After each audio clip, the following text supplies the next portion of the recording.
चुनावी हो गया क्या? सेना भी देश की चुनावी, अग्निवीर भी चुनावी, मुद्दा भी चुनावी। ये कैसे इसे आप डिकोड करिए जरा कि ये जो हरियाणा में पेंशन की बात देश के गृह मंत्री कर रहे हैं, ये एप्लीकेबल है, एग्जीक्यूट होगा, ये हो सकता है, ये है क्या दरअसल? गरिमा जी, एक झूठ को छुपाने के लिए 100 झूठ बोलने पड़ते हैं, बचपन से सुनते आए थे। एक बेतुकी, बेसोची समझी, बगैर प्लान एक फोर्स स्कीम को, उसकी खामियों को, दुनिया को बेवकूफ बनाने के लिए दुनिया भर की और स्कीमें लॉन्च की जा रही हैं देश के अंदर। पहली तो बात यह है कि देखिए, ये भारतीय सेना है, एम्प्लॉयमेंट एक्सचेंज नहीं है। भारतीय सेना है, भारतीय सेना सुरक्षा के लिए है। गृह मंत्री जी अगर ऐसा कुछ करना चाहते थे तो सीमा सुरक्षा बल के साथ कर लेते, सीआरपीएफ के साथ कर लेते, आईटीबीपी में कर लेते, ये सीआईएसएफ में कर लेते, इनके नीचे बहुत डिपार्टमेंट से कहीं भी कर लेते। तो ये, और मैं आपको एक छोटी सी बात बताना चाहता हूं, सबको बताना चाहता हूं, ये भाई बीजेपी वाले जो स्पोक्स पर्सन है सुन ले। आज जब गृह मंत्री जी रेवाड़ी में ये बात बोल रहे थे, मैं कोसली के अंदर मैं एक सर्विसमैन के साथ बैठा था, क्योंकि जब तक ये स्कीम विड्रॉ नहीं होगी हम इस स्कीम का विड्रॉ करेंगे, हर इलेक्शन में लोगों के पास जाएंगे, हम घर पर जब बैठेंगे, हमारा किसी पार्टी से कोई, हम इसके खिलाफ है। तो अग्निवीर जो भूतपूर्व सैनिक थे, कहते हैं साहब ये एक और जुमला छोड़ दिया। ये वैसा ही है जैसे अभी ये कर्नल साहब कह रहे थे कि 15 लाख रुपए आ जाएंगे और ये मेट्रो वहां तक चली जाएगी और ये होगा। हरियाणा का एक्स सर्विस, और ये मेरी 15वीं एक्स सर्विसमैन वो है। लेकिन बिशंबर जी, मैं बताता हूँ, एक सेकंड, लेकिन ये भी बताइए ना, कोई विश्वास नहीं है। देश के गृह मंत्री है अमित शाह, क्रेडिबिलिटी है उनके पोस्ट की, उनके प्रोफाइल की, उनकी पोस्ट की क्रेडिबिलिटी है ना। गरिमा जी, पॉलिटिकल मंच से बड़ी बड़ी बातें लोग कह रहे, तभी तो इनकी क्रेडिबिलिटी गई। अरे भाई, कुछ करना होता तो आप लोग पिछले 3 महीने थे, जो सेशन था आपका, वो आप उस सेशन में जो अभी सेशन था अगस्त में, मॉनसून सेशन पार्लियामेंट में, उससे पहले सब विड्रॉ कर लेते ना। 1 लाइन की बजाय आप 20 लाइन बोल रहे हैं। और देखिए, हरियाणा सरकार में राज्य सैनिक बोर्ड है, जिसका सारी उम्र 60-65 साल तक, जिसका जो सेक्रेटरी था वो एक ब्रिगेडियर था। पिछले 10 साल से भारतीय जनता पार्टी की सरकार ने एक सिविलियन बिठा रखा है वहां पे।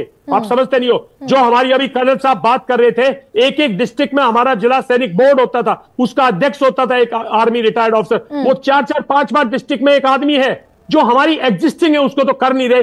ये एक जुमला है और हरियाणा के लोग इसको बिल्कुल समझते नहीं। लेकिन अगर सरकार, अभी गोपाल कृष्ण अग्रवाल कह रहे हैं जनता की सुनती है सरकार, और सुनी हाल फिलहाल के 5, एक सेकंड बिशंबर जी सुनिए ना, अगर रिवोक हुए कुछ फैसले सरकार के, लेटरल एंट्री पर सरकार को यूपीएससी का सर्कुलर रिवोक करना पड़ा, इंडेक्सेशन टैक्स हो गया, आपका ब्रॉडकास्टिंग बिल हो गया, क्रीमी लेयर हो गया, तो रिवोक किया ना सरकार ने फैसला जनता के दबाव में। रिवोक कर दीजिए ना, रिवोक कर दीजिए ना, विड्रॉ कर लीजिए। आप देश की सुरक्षा को तो भूल ही गए ना, सेना की स्थिति को तो भूल ही गए ना। वो एक्स सर्विसमैन बोल रहे थे आज साहब, ये गृह मंत्री जी जो बात कर रहे हैं, मैं एक्स सर्विसमैन की बात बता रहा हूं, अपनी नहीं बता रहा। कि साहब, इनको देश की सुरक्षा यूनिट की जो कोहेसिवनेस है, जो हमारी ट्रेनिंग है, जो हमारी फाइटिंग कैपेबिलिटी है, उसकी कोई चिंता ही नहीं है। ये एम्प्लॉयमेंट एक्सचेंज है। और इमेजिन जो अग्निवीर हैं, उनको ये लगेगा कि छोड़ो फौज, हम वापस जाते।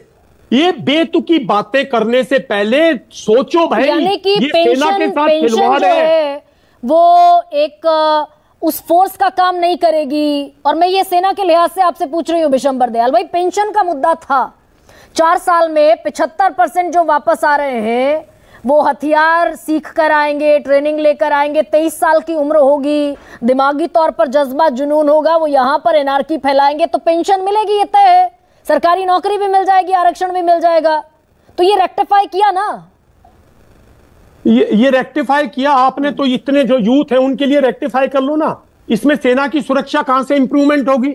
एक झूठ बोला ना कि हम सेना की एज कम कर रहे हैं। हमने बोला अगर आप सेना की एज कम कर रहे हैं, आप ऑफिसर्स की एज कम कर दीजिए, आप जेसीओज की एज कम कर दीजिए। एक जवान लड़ाई नहीं लड़ता। ये एक झूठ बेस्ड स्कीम है बिल्कुल, और इसको सरकार को बिल्कुल विड्रॉ कर लेनी चाहिए।